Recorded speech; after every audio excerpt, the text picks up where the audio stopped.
Awasthi sir जी, आज BJP की राष्ट्रीय कार्यकारिणी में दो चीज हम आपसे यहां समझना चाहते हैं सर।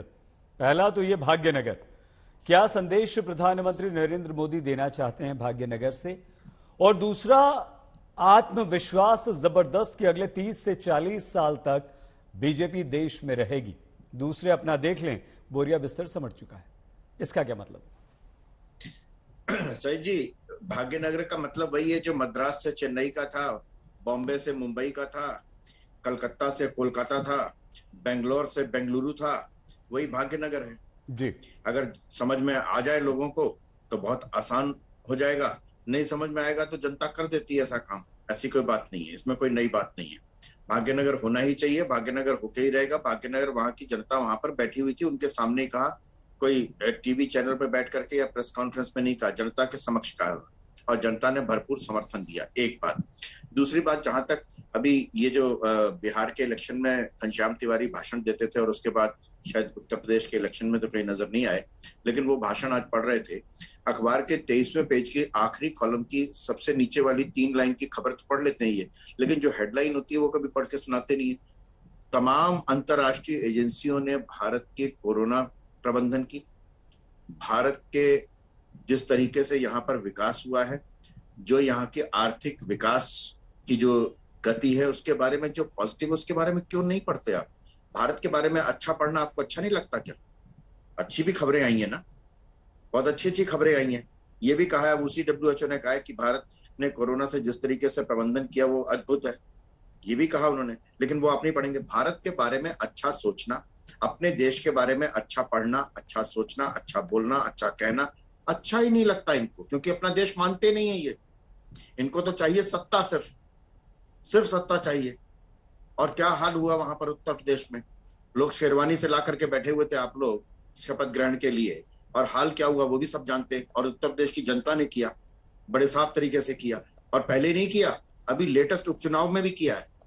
दोनों आजम बाहर हो गए। इसलिए आप लोग देश की जनता की नब्ज न पहचाने। आज अमित शाह जी ने जो कहा है वो बड़ी साफ सी बात कही है कि जो इस समय स्थितियां हैं देश की, विपक्षी दलों की, तो उसके बारे में ये लोग सीरियस है नहीं। जयंत शाह ने तो बैट नहीं पकड़ा, लेकिन शरद पवार तो शायद बचपन में शायद रणजी खेले थे, शायद अपने युवा समय में जो शरद पवार थे उनके बारे में कभी नहीं बोला। और बताऊं आपको, अगर आप कहें तो मैं तमाम उन BCCI और क्रिकेट कंट्रोल बोर्ड में जो लोग रहे हैं उनके बारे में सबके नाम बता देता हूं, और आप बता दीजिए घनश्याम तिवारी किस किसने बैट पकड़ा था, किस किसने ग्राउंड में खेला था, किस किसने नेट प्रैक्टिस की थी। अरे मैं तो कहता हूं कि शायद टीम के मेंबर्स के बारे तक में नहीं जानते होंगे बहुत लोग जो बन गए थे।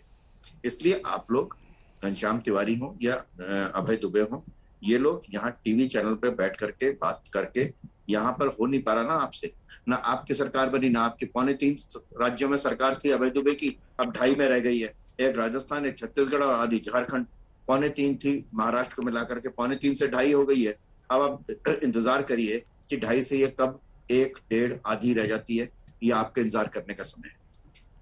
ठीक है सर। अभय जी, गौरव भाटिया जी का नंबर है, उसके बाद आपके पास आएंगे। गौरव जी, भाग्यनगर 30 से 40 साल, ये तो बीजेपी के हर कार्यकर्ता, नेता और आप में जोश भरने वाला संबोधन वहां से आ गया है हैदराबाद से, वो ठीक है। लेकिन जो प्रश्न अभय जी ने उठाया था, क्या बीजेपी में जो परिवार से लोग हैं वो परिवारवाद और कांग्रेस के परिवारवाद में कोई फर्क है, या आप कांग्रेस के परिवारवाद को सिर्फ गांधी परिवार से मानते हैं, बाकी दूसरे नेताओं के बच्चे आ जाएं आपको कोई आपत्ति नहीं? सैयद जी, सबसे पहले तो भारतीय जनता पार्टी के कार्यकर्ताओं की, हमारे लीडर्स की, भारत के नागरिकों की मुस्कुराहट कोई छीन सके, ये दमखम कम से कम विपक्षी पार्टियों में तो नहीं है। आप मेरे पास सबसे बाद में आए हैं, मैं कुछ समय चाहूंगा। सबसे पहले तो क्योंकि ये जो नेशनल एग्जीक्यूटिव मीटिंग चल रही थी 2 दिन से, इसमें किस तरह का मंथन होता है ये दर्शकों से जरूर बांटना चाहूंगा, और फिर वंशवाद की बात करेंगे जी। सबसे पहले, इतनी सकारात्मक बातचीत, जिस तरह से देश के प्रधानमंत्री श्री नरेंद्र मोदी जी ने एक मूल मंत्र दिया कि हमें देश को आगे बढ़ाना है, अमृत महोत्सव है और हमें आगे भविष्य की तैयारी करनी है कि जब हम आजादी के 100 साल का जश्न मनाएं तो ये देश पूरे विश्व में दिशा दे रहा हो, अव्वल हो। ये सोच जो है ना, जहां से भारतीय जनता पार्टी अपना मंथन शुरू करती है, ये विपक्ष सोच के खत्म भी नहीं कर पाएगा। वही छोटी हल्की हल्की बातें बार बार जो चुनाव में दोहराते हैं और जनता भी इन पे विश्वास नहीं करती है। दूसरी बड़ी बात जो कही गई कि एक सकारात्मक राजनीति करनी है और जो सबसे कमजोर वर्ग है, चाहे वो गरीब हो, चाहे वो अनुसूचित जनजाति, अनुसूचित जाति के लोग हो, उनको मुख्य धारा में जोड़ के कैसे हम देखें कि वो सर्वोच्च पदों पे रहे और देश आगे बढ़े। तीसरी बात जो मूल मंत्र है, जो विपक्ष को भी समझना चाहिए, सैयद जी, हर चीज में विरोध करना क्योंकि आप ऑपोजिशन में हैं। उदाहरण के तौर पे 1 rank 1 pension, GST, national war memorial, article 370, आपको मालूम है इसी वजह से सैयद जी इन लोगों का जो विपक्ष का भी एक नंबर है खत्म हो रहा है, क्योंकि ये जनता नहीं चाहती कि विपक्ष केवल विरोध करे और वो भी अच्छे कार्यों का करे। अब मैं आता हूं जो बात आपने कही वंशवाद की जी। देखिए, हम लोग भाग्यनगर में हैं और यहां पे भी वंशवाद का वही दीमक खा रहा है जो कि कांग्रेस पार्टी, समाजवादी पार्टी को खा रहा है। ये क्या है? इन्होंने हम पे आरोप लगा दिया। अगर मैं गलत कहूं तो आप मुझे जरूर सही करिएगा। हमारी पार्टी में आज तक क्या कभी ऐसा हुआ कि एक परिवार के 2 सदस्य राष्ट्रीय अध्यक्ष बने हों हमारी पार्टी के? लेकिन समाजवादी पार्टी को देखिए, जब से पार्टी बनी है केवल एक परिवार का, एक जात की भी बात नहीं करूंगा, केवल एक परिवार का ही सदस्य बनता है। वो दूसरी कांग्रेस पार्टी बैठी है, वहां पे वर्किंग प्रेसिडेंट हर तरह का जो पद है वो पिछले, आप मान के चलिए 2 दशक से ज्यादा से किसके पास है? सोनिया गांधी जी के पास है। पार्टी का क्या हश्र हुआ ये उनका अंदरूनी मामला है, आज मैं उसमें नहीं जाऊंगा, लेकिन इसको हम वंशवाद कहते हैं। और यही वंशवाद जो है तेलंगाना में है, जहां पे 5 सदस्य एक ही परिवार के सत्ता का सुख भोग रहे हैं, लेकिन जनता परेशान है।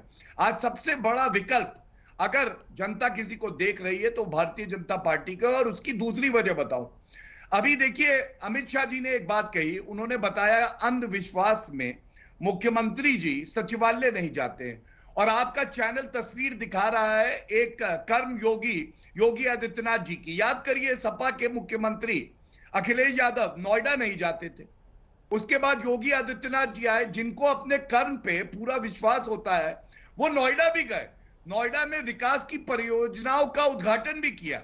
उन्होंने दिखा दिया कि अगर मेहनत करोगे तो किस्मत खुद लिख दोगे, अपनी भी और देश की जनता की भी। और यही मूल मंत्र है जो आज हमने राष्ट्रीय कार्यकारिणी में बात करी है। मैं बहुत ही सकारात्मक इसीलिए आज बात कर रहा हूं। आज तू मैं करके उनकी कमियां नहीं गिनाएंगे, लेकिन एक बात जरूर बता दें, आज की कार्यकारिणी के बाद जो लक्ष्य प्रधानमंत्री जी, हमारे राष्ट्रीय अध्यक्ष श्री जेपी नड्डा जी, राजनाथ सिंह जी ने, अमित शाह जी ने, सारे लीडर्स को दिया है, ये देश आगे बढ़ेगा और इसकी प्रगति की गति को कोई रोक नहीं सकता है।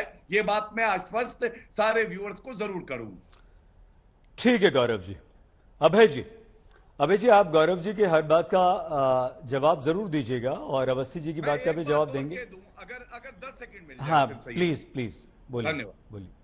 देखिए किस तरह से बिना होमवर्क किए आके आपके चैनल पे गलत तथ्य रखते हैं, इसीलिए इनका विश्वास जो है जनता नहीं करती है। बेरोजगारी की बात हुई, बेरोजगारी की बात करी ना सपा के प्रवक्ता ने। तेलंगाना में सीएमआई का लेटेस्ट डेटा खोल के देखिएगा, 10% है बेरोजगारी, राजस्थान में 30% है, गुजरात में 3% है और उत्तर प्रदेश में 2.8% है। ये फर्क है, लेकिन हम तथ्यों पे बात करते हैं और ये अनर्गल आरोप लगाते हैं बिना तथ्यों पे। ठीक है।